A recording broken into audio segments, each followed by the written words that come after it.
Hey guys, welcome back to another video on the Young and Independent Community channel where we learn all things A+ mindset, personal development and financial freedom for young Africans by an African. Today I've got a topic that is unlikely. I always tell you guys that do not travel without a plan. So I'm here to give those who want to travel some type of a mini plan. If that's something you're interested in and you're planning to travel, you definitely should watch this video until the end. Alright, stick around.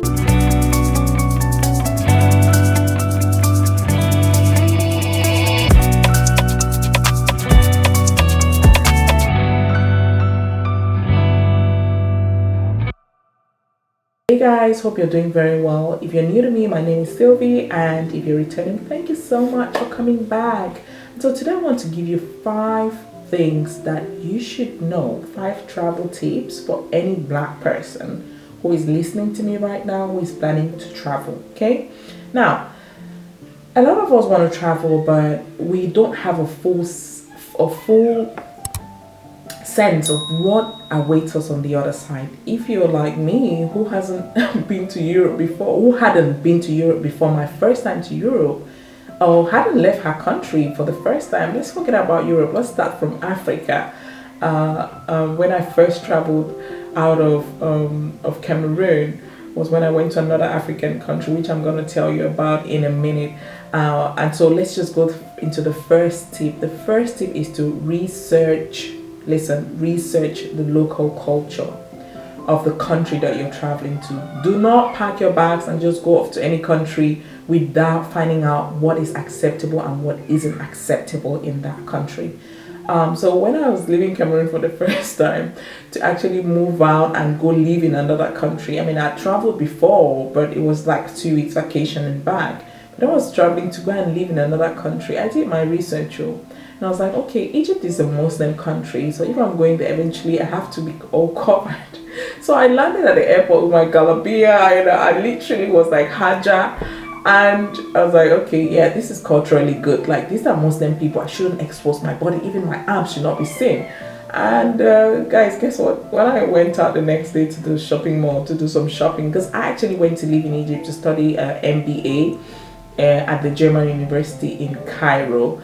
When I went out the next day to go do shopping, I was like seeing girls in ripped jeans. I was like, say, what? Is this Egypt? I mean, they were hotter than me. But that's not necessarily the case for all countries, okay? There's some cultural sensitivities that you must be aware of. I don't know if you know this, but Saudi Arabia is trying to prosecute this dude over here, Cristiano Ronaldo, for holding his penis after a football match. And they're like, this is unacceptable in our country. You can't do this on a big screen.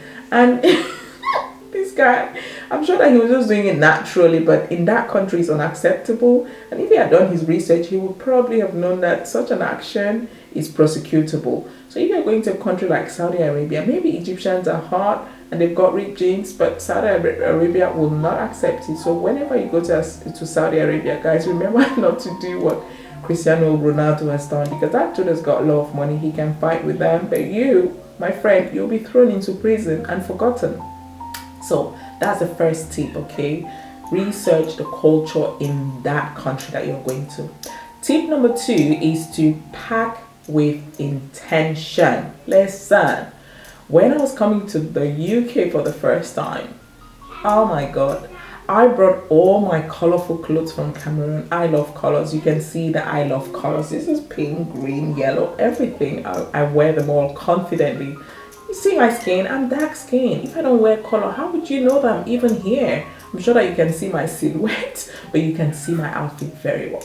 And that's what I did when I went to UK. I packed my bags with all my colorful outfits I used to wear in Cameroon. But when I got here, I was actually unpleasantly surprised. Like, what? People were in dark clothes. People were mostly wearing black and gray. What was I supposed to do with all my yellow and pink and green and turquoise, all these colors that I brought from Cameroon? I was ashamed to wear them. I'm not gonna lie. I wasn't comfortable to wear them. Why? Because I didn't want to stand out. Imagine being black in a mostly white country and then going about in very colorful outfits while people are wearing dark outfits. You will be very awkward. So I had to start buying new clothes with money that I didn't even have. I was a student and I was broke. So if you're coming here, most likely you're a student and you'll also be broke, except your daddy has got a lot of money in the bank. But make sure that you buy your, OC, your used clothes, your jeans, appropriate black and blue. For most countries, that would be the appropriate color. But research the particular country you're going to and just find out about some of the kind of outfits that they wear and some type of the clothes. What should you be wearing in terms of the weight of the clothes? Is it too hot? Is it too cold? You need to find out and pack appropriately. Now, tip number 3 is to be aware of safety concerns. First off, listen, you're black, okay, and you're coming from most likely Africa. Now, if you're traveling to another country with those 2 things in mind, you are already a target, okay, for especially white countries or racist countries. So if you're traveling, you have to be aware of safety concerns. Let me tell you something that happened to me when I came to London. 1 week later, I'd gone to university and I was going back home after university, after my lectures. And I was just sat, at the bus stop, like so. I was sat at the bus stop waiting for a bus. And there was a guy standing in front of me with his phone in his hand. And I'm sure that guy at the time was just swiping through social media. And someone was riding the guy was actually on a scooter. He wasn't even riding bicycle. He was on a scooter. This is a scooter, guys. This guy was on a scooter and this guy came and snatched the boy's phone and scooted away. And everyone just stood, the guy started running, my phone, give me my phone. Everybody just stood there saying, oh my God, did you see that? Oh my God. Nobody went after this guy. Listen, if you dare do that in Cameroon, first off, we're standing in broad daylight at 6 p.m. on a busy street after work, waiting for the bus, and someone comes to snatch their phone. Like even the people, even the passengers who are either alighting, people will get out of their cars and chase you down. Motorbikes will actually chase you down and burn you. I'm talking about the thief, okay? So I thought people were just standing there, everyone was minding their business, and this guy was chasing this guy. Obviously the guy was gone. There was traffic. So be mindful, about safety concerns. I would have easily put my guard down when I came here. I was like, oh, there are cameras everywhere, the streets are clean, and it's lit everywhere, so it's likely safe. But no, it's not. Another story that happened to me was still about safety concerns, and because you're black, that discrimination is likely to be there. The very first week as well, same time, things were just happening to me in this country and I was crying my eyes out. I came to London and a friend of mine, she welcomed me, Elizabeth, and she was like my little sis, that's how I used to call her. She took me to uni the first time I went to uni, just to show me how to commute. Commute means travel from the location where we were living together to the university. And I was going to go back on my own the second time. So the second time I got to the train station and there was this guy wearing I was actually headed towards the right direction, okay? Can you believe this? And this guy, I just decided to stop and find out, am I in the right direction? And the guy was like, no, you're not in the right direction. I said, but this is what my sister told me to do. He said, nope, you're not in the right direction. You should actually go back, tap your Oyster card, which is like a travel card, and go on the train, the upper ground train. I was like, okay. She didn't take me this way, but I believe this guy. Why? Because he was wearing an outfit of the people who work at the train station. So I just went on and, got on that train. And the train actually eventually took me to my location, which is where I had to get off the train and catch another bus. When I got there, I came out of the train very confident, and I know I've paid for my travel fare. And when I tried to tap my card, the way the systems are here in the UK, you have to tap your card to go through a barrier. And the barrier wasn't working. So this gentleman comes towards me and says, madam, can I see your ticket? I was like, ticket. I didn't pay any ticket, but I used my card, so I've paid. The guy was like, we need to check. I was like, can you stand aside? I was like, okay. And then he took my card, checked, he said, well, you've paid £5 and the fare to come over here on this train that you took is 21. No, he said the fare was £14, something like that. So I had to pay. He insinuated that I have broken the law, and so I started to explain to him that, listen, sir, these are the papers I've just taken from my university. I've just arrived here from Africa. As you can see, I look very African. I don't understand. I spoke to your colleague at the Liverpool train station, and your colleague asked me to get on this train, and he told me to tap my Oyster card. So I tapped my card, and in my opinion, I felt that I had paid. And the guy was like, no, you haven't paid. Sorry, ma'am, you have to pay. Or I was like, I'm not going to pay because and the guy was saying that there's a penalty and everything. And I felt very offended, and I felt let down, and I started to feel stressed. Like I hadn't been in that condition, in that situation before. It was very cold. Listen, if you've come from Cameroon where temperatures can be up to 33 degrees, and in a country where the temperature has dropped to -2 or -3, listen, I was freezing. I was like, I'm sorry, sir. I was like a robot before I knew it. And this guy didn't care. He was like, okay, you stand aside. And I stood there, I stayed there for 4 hours, guys. 4 hours. I said, call Liverpool Street Station. Check the cameras. You will see this guy sending me the other way around. It's not my fault.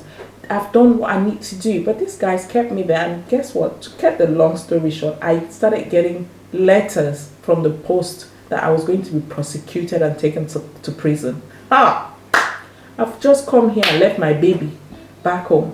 Prison, Guinea. Take me to prison. I became scared. I started to have mental, health issues. Like I was like, what kind of country is this? I want to go back. And when I went to the school health, wellness and emotional well-being department, they were like, oh, this is racist. Like what this guy did to you was not correct. I mean, you showed him the paperwork that you're just registered at university. You even showed him your passport that you've just arrived, and he still did that to you. And all of them who were there were white guys. Listen, I felt very discriminated upon. And the guy who was from the university told me that this has happened to me many times, and they just let me go. I said, obviously, you're very white and very British. So be aware of these, safety concerns, and don't put your guard down. Avoid walking at night. There's another issue going on in the UK at the moment, and I've been warning my sister that be careful, read the news, know what's happening around you. There was this young lady, Sarah, who got kidnapped by the police, and the police officer raped her and killed her. Okay, that's the United Kingdom for you. Police officer took her in his car, went and raped her and killed her. And recently, people are experiencing their drinks being spiked. They're just adding drugs to your drink without your permission. And one girl actually told a story that she was on the train with her sister, with her friend. Someone got off the train. So the train was packed. So when people were getting off, she felt like a sharp pinch in her arm.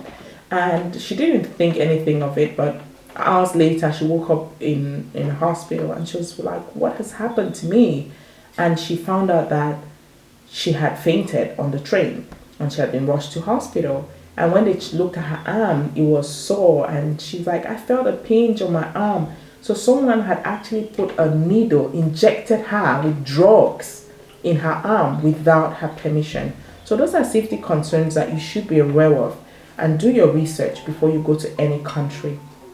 Now, tip number 4 is connect with local communities. That's something I'm still struggling with. Like, I knocked on my neighbor's door and I tried to connect, but it didn't work. I actually cooked fried rice. Have you tasted my fried rice and chicken? My sister swears by it. When she comes back from work and she hears I've cooked fried rice and chicken, she will not even come into the house with her bag. She will just go straight to the kitchen, open the fridge, take it out. If it's still in the pot, she will just eat it without even heating it up.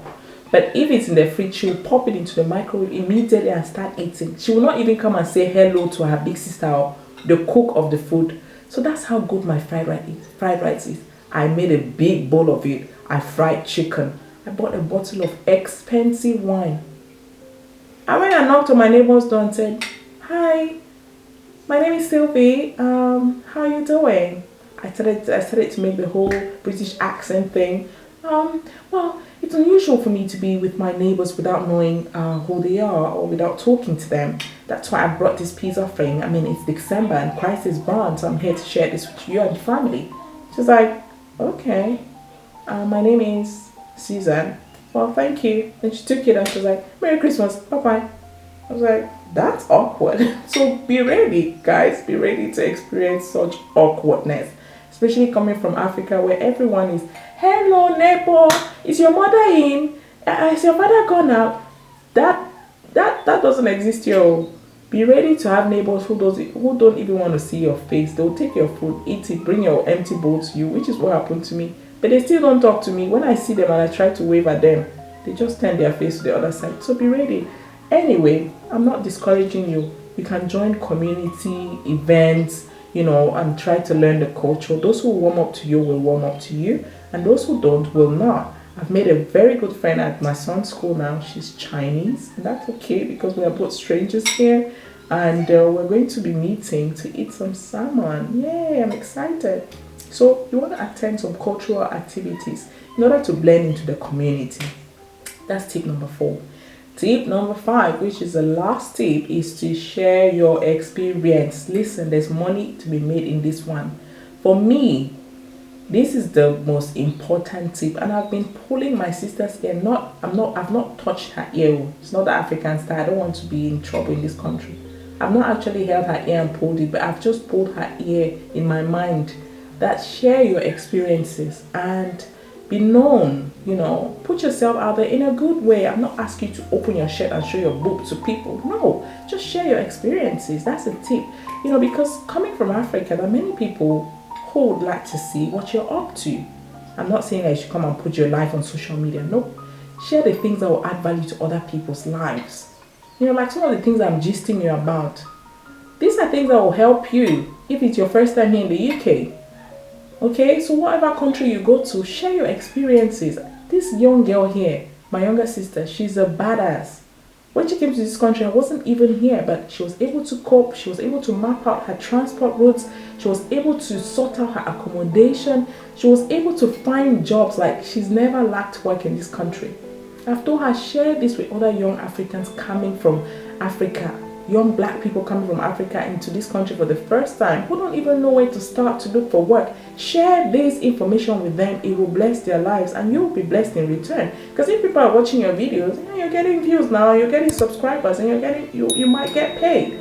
And also people, universities might become interested in you and they want to sponsor your videos so that you can talk about their universities. And she just got a job, a very good job for Caterpillar. Like, so many people applied in her school, but they were not able to get it. I've told her that if it doesn't show off what she's achieving in this country, I will, and I will benefit from it. So share your experiences with other people, make recommendations to them, advise them. It's very important. Document it. I was watching a Netflix documentary recently that happened. Why? Because this guy was trying to share his experience with others.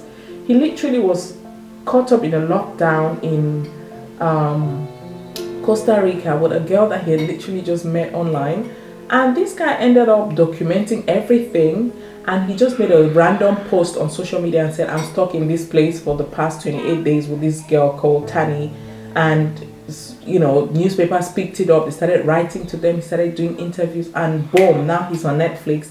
And because he had documented everything, it was a beautiful show to watch. I really did enjoy it. So guys, those are the 5 tips that I had for you today. I hope you enjoyed it. If you did, don't forget to smash that like button, don't forget to share it, and don't forget to subscribe to this channel for more like this. Until next time, I want you to take care. Bye bye.